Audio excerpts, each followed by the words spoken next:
Absolute Wonder Woman #1 is DC Comics' second series to its new Absolute Universe, where we're getting all new versions to their landmark characters. And this retelling of Wonder Woman's origin story begins on the wild isles of Hell, which serves as the prison island for the sorceress Circe. And while out scavenging for supplies, she's approached by the sun god Apollo. And before their conversation starts, he asks her to kneel, and being ever defiant, Circe stands her ground and chooses to stand. And Apollo is not surprised by this, but he's not here for a fight. He is here to deliver something, and this something is a baby. And Circe simply replies, "Why have you brought a baby to hell?" And Apollo tells her that this is Diana, princess of Themyscira, and she's been taken away from the Amazons for punishment by Zeus, and she will never return to see her Amazonian sisters, because once their service is complete, they will be imprisoned for eternity. And you, Circe, have now become Diana's warden. And then Apollo goes into full god mode and bans the word Amazon from ever being spoken again. And then Apollo tells Circe to actually say the word, and she tries saying it, but it comes out into some garbled mess. I don't know if this is supposed to be a swear word or just some unintelligible language. But during this interaction, Circe can see something in Apollo. Apollo looks scared, and she asks Apollo, "Okay, this is hell, so what if the baby dies?" And Apollo says the gods don't care what happens to her. She'll be here for as long as she'll be here. And then he leaves. So Circe is stuck with this baby, and you can tell by the way she's holding it, she is not a natural born mother. She doesn't have those maternal instincts, at least not yet, as she's picking her up by one leg and then placing her down on a bed of rocks. And she's thinking to herself, "They told me that I'm her warden. I'm here to make sure she stays here. I'm not here to keep her alive. So if she dies, then she dies. It's not on me, and I will no longer have to deal with this problem." And now we see a serpent of hell approaching Diana. It begins to creep up very closely to her, and as it does, it opens its mouth, exposing its fangs. And Circe just sits there watching this, waiting for the inevitable to happen. But then something catches her completely off guard. With great speed and great strength, baby Diana grabs hold of the snake's mouth, shut it, and then tosses it to the side. And Circe is pleasantly surprised and impressed. So at this point, we've seen some obvious differences from Wonder Woman's original storyline. Whereas in the traditional storyline, Queen Hippolyta and the rest of the Amazons were the ones who trained and raised Diana. And Circe was a common arch nemesis to Wonder Woman. But in this Absolute Universe, they've totally flipped it upside down. So instead of being raised in Themyscira with the rest of the Amazons and a warrior culture that promoted peace and justice, this Wonder Woman is raised in hell by a witch. But what's really cool, even though there's a change in her homeland as well as her family, it seems like the creators are still keeping Diana's core characteristics. So even hellfire can't corrupt or burn away the love and compassion that she shares towards others. And we see a clear example of that here as we see baby Diana crawl over to a little baby lizard. And as she investigates something new like all babies do, this little lizard blasts her with a fireball. And with that same strength and quickness that she showed against the snake, she snatches up the lizard and gives it a little scolding. Now she can probably easily rip this thing's head off, but instead of doing that, she holds it close and shows her affection towards it. And just as important, we see that same lizard reciprocate that affection, which is another characteristic that the creators allowed for Absolute Wonder Woman to keep, is her ability to communicate with animals. In the following panels, we're given a glimpse into Diana's upbringing, as well as Circe's role as her adopted mother. In the first panel, we see baby Diana learning how to walk, while Circe watches her in this cave-like dwelling that they live in, sewing together what looks to be new baby clothes for Diana. And then we see her conjuring up a small rain cloud in order to give her a bath, Diana playing with all the native creatures to the island, Circe tucking her in for the night. All the while, this place they call home is slowly being built up with bookcases full of books, rugs on the floor, decorative plants, and all other sorts of items to make this place feel like a home. And during this montage, there's a scene where Diana is no longer a baby, but now she's a small child, and she's telling Circe that there's a word that she doesn't quite understand the meaning of and doesn't even know if it's real, but somehow she knows it. And that conversation ends there, but we do get to see an older Diana. Now it seems like Circe is conjuring up some animals so Diana can train and learn how to fight, and we also see Circe training her in the ways of witchcraft. And the scene ends with an internal monologue of Circe's thoughts, saying that raising a child is how you fall in love, but letting them go is how you prove your love. So she knows at some point, I don't know if it's because she has to or she just wants to, but she frees Diana from this prison island. And so now we're gonna land in current day, in a place called Gateway City, California, where a news crew is covering a story of an unidentified object, what looks like an upside down pyramid, which appeared off the coast of this city. And during this broadcast, we see an outpouring of these flying creatures leaving this floating island and attacking the residents of this city. But then a bolt of lightning flashes across the sky, and out comes Wonder Woman, who looks like one of the horsemen of the apocalypse, riding on the back of her skeleton Pegasus. And as she flies towards these dragon-like creatures called harbingers, she reaches into her pouch, which I assume acts as some sort of bag of holding, similar to the one you might find in Dungeons & Dragons. And she whips out this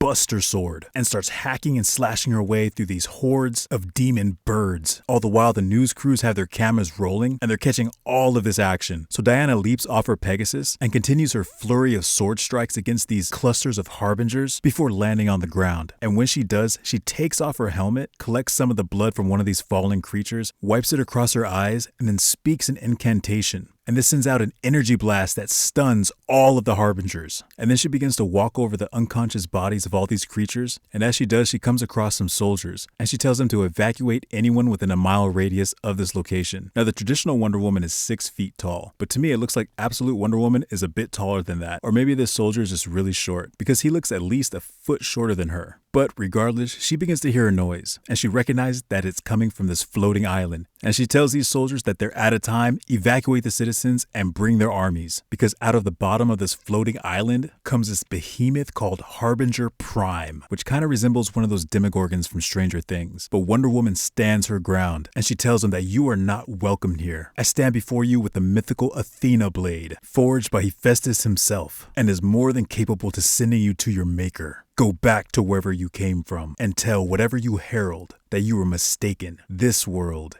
is protected. And then Harbinger Prime screams out, "It is not." So it seems like per this conversation, the Amazons are not protecting this world from these types of threats, or at least they aren't anymore. And Diana seems to have some knowledge of where she truly came from. And while Harbinger Prime is screaming, "It is not," he's hitting Diana with a powerful gust of wind as he speaks. She uses her sword like a shield to block this onslaught, and under her breath, she's giving herself a pep talk. Hold, you can do it, just hold. And then screams for Pegasus, who flanks this giant creature and blasts him with flames from its mouth. So while it's temporarily distracted, Diana runs up to its ankle, grabs a hold of it, and begins speaking another incantation. But she's not able to finish, as Harbinger Prime turns its attention back to Diana and shoots her down with lasers from its eyes. And as Wonder Woman recovers, she mumbles to herself, cursing, "Laser eyes, every time." And then this hellish Goliath opens his mouth wide and screams out for his harbingers to rise and sow chaos and prepare the way. And slowly but surely, these little flying creatures start to get up, and as they screech and fly past Diana, Harbinger Prime unleashes his laser eyes once again. But this time, Diana escapes the blast by using her speed and agility, and then counterattacks by reflecting one of its laser beams by using the gauntlet that's on her left arm. And this lands a direct hit back at the creature, and it is mad, and shoots what looks to be an even more intense laser beam from its eyes, and it hits Diana directly, and she goes flying off into the distance, and eventually comes crashing into a pile of sand. Now this triggers a memory, so now we see Diana and Circe sitting in their home on an island of hell, and now Diana is an adult, and she once again brings up this word, and she says it's important, but she's afraid of this word, and she doesn't know why. And Circe says, "You're not afraid of the word, you're afraid of the change that the word is going to bring once you speak it." And she responds saying, "How do I know this word? I've never heard it, and yet it beats in my chest so powerfully." And Circe tells her quietly and sincerely,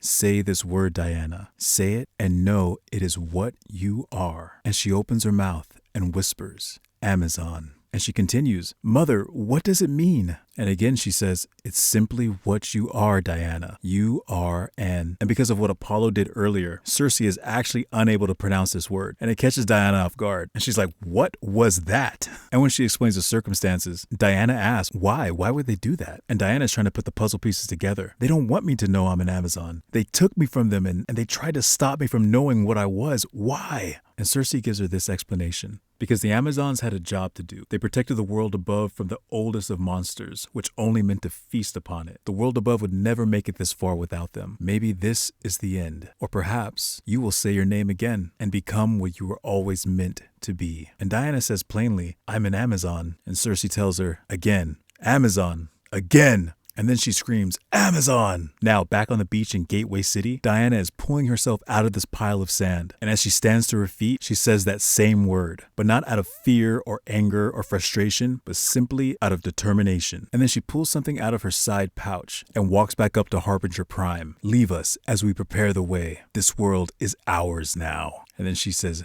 "No, The creature fires back, "We will continue to hurt you if you insist." And Diana says, "I insist." And then she begins to take flight, and the thing that she takes out of her pouch begins to unravel into a lasso. And then she begins to speak with authority. "For I am Diana of Themyscira, last of the Amazons, daughter of Circe, princess of hell, witch of the Wild Isle, and you will not have this world while I still draw breath." Now that is the end of Absolute Wonder Woman #1. I thought this was a pretty cool change up from the traditional story. There's still plenty of questions that need to be answered, and I'm hoping we start to get those answers when issue #2 comes out. Now this is 1 of 5. Now I'm not sure if they're going to stop this series at issue 5, or if this is just story arc 1 of 5, and they'll continue the series with additional stories. But regardless, I did enjoy this. It didn't hit me the same way that Absolute Batman did, but in all fairness, I'm a big fan of Batman, so I knew I was going to enjoy that more than this series, and I'll probably like it better than Absolute Superman as well. I was a little disappointed on the length of the story. Absolute Batman was about 45 pages.